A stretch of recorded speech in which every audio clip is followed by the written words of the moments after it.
மண்ணில் விழுந்து இளமை மலரின் மீது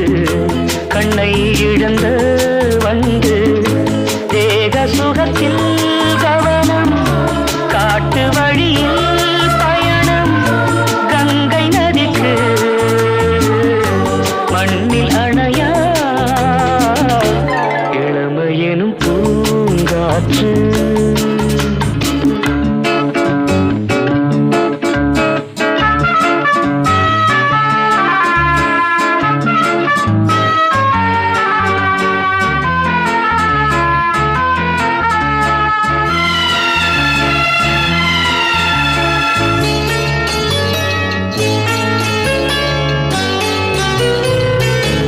அங்கம் முழுதும் பொங்கும்